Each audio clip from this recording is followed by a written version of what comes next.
ਜਿਵੇਂ ਦੀਆਂ ਗੱਲਾਂ ਮੈਂ ਕਰਨਾ ਨਾ ਇੰਜ ਦੀਆਂ ਗੱਲਾਂ ਕਰਨ ਲੱਗਿਆਂ ਅਕਸਰ ਲੋਕੀ ਝੱਕ ਜਾਂਦੇ ਨੇ, झिझक महसूस करते हैं, शर्म महसूस करते हैं। वो सोचते हैं कि ये साडियां गल्लां अगर साडे रिश्तेदारां ने सुन लईआं, साडे गली मुहल्ले वाले ने सुन लईआं, साडे दोस्तां ने सुन लईआं या ये गल्लां साडे घरदियां ने सुन लईआं तो की आखणगे। शर्म महसूस करते ना कि वो की आखणगे। मैं ये गल्लां करदे इस वास्ते नहीं शर्मांदा क्योंकि मैं इस प्रोसैस दे विचों गुजर गया कि लोग की आखणगे। मैं इस स्टैप दे विचों गुजर चुकिया क्योंकि जो किसी आखना ही ना वो आख लिया कि लोग की आखणगे।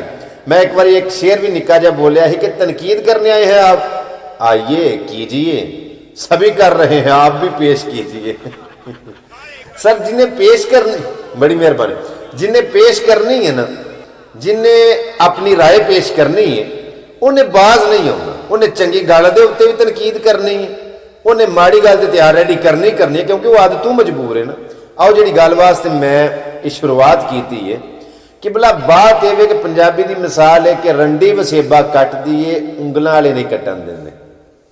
रंडी वसेबा कट दी है, उंगलों वाले नहीं कट्टन देंगे।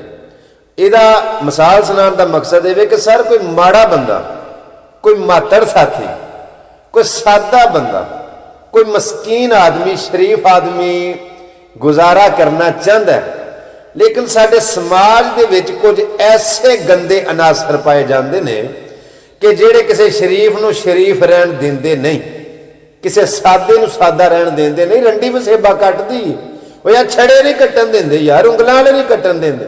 वो आंदे ने कि इनू छेड़ो। हम अगे भी शायद मैं इस टॉपिक के उत्ते कई दफा गुफ्तगू कर चुकिया हूं कि सर अगर कोई गुजारा करना चाहे ना तो ये लोग आंदे ने कि ये चुप करके क्यों बैठा है, इनू छेड़ो। हाँ ये अपने काम नाल काम रखदा है, ये सीधा जांदा है, सीधा आउंदा है, इहदी किसे नाल कोई चंगी माड़ी नहीं, इनू छेड़ो। हाँ ये देख मैनूं निक्के जी ना वो मिसाल याद आ गई। कोई बीबी ना किसी बंदे नूं आखन लगी कि यह बंदा मैनूं बड़ा तंग करदा, ये बड़ा मैनूं तंग करदा।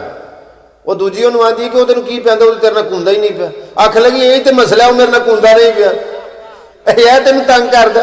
लोगों को मसला यह होंदा, जनानियां वाली आदत होंदी है कि साडे नाल इहदा क्यों नहीं मसला, सानू क्यों नहीं तवज्जो देंदा, इहनूं छेड़ो। हाँ वाला सर बात यह वे, मैं एक निक्की जी गल सुना के इजाजत लई ना, साडे एक बुजुर्ग ने बड़े काबिल एहतराम, बड़े इज्जत माब बाबा जी करम इलाई वड़ाए गुजरात, मेरे सके नाना जी ने वो आख्या करते आंदे पुत्तर जो खुरली दे विच पट्ठे पाए हो ना दो मझां नूं, एक तगड़ी हुंदी है ते एक माड़ी हुंदी है। वो तगड़ी अगर माड़ी नूं मारे भी ना तो जो सिंग फस जाते ना तो फाए तगड़ी भी लगी रहिंदी है। वो बेशक अगली माड़ी होवे ना तो जो सिंग फसते हैं कि भला उदों फाए तगड़ी भी लगी रहिंदी है। मेरा इशारा समझो मैं की कहना चाह रहा हूं। जेड़े लोग जान बुझ के किसी का सुकून बर्बाद करते हैं ना, किसी का अमन तबाह करते हैं, उन्होंने गोश गुजार करना चाहांगा कि जो तगड़ी मझ माड़ी नूं मारदी है ना तो सर भावें माड़ी माड़ी हुंदी है ना, जो सिंग फसदे ने तो फाए तगड़ी भी लगी रहिंदी है। गल मेरी ज़हन दे विच रखिया जे।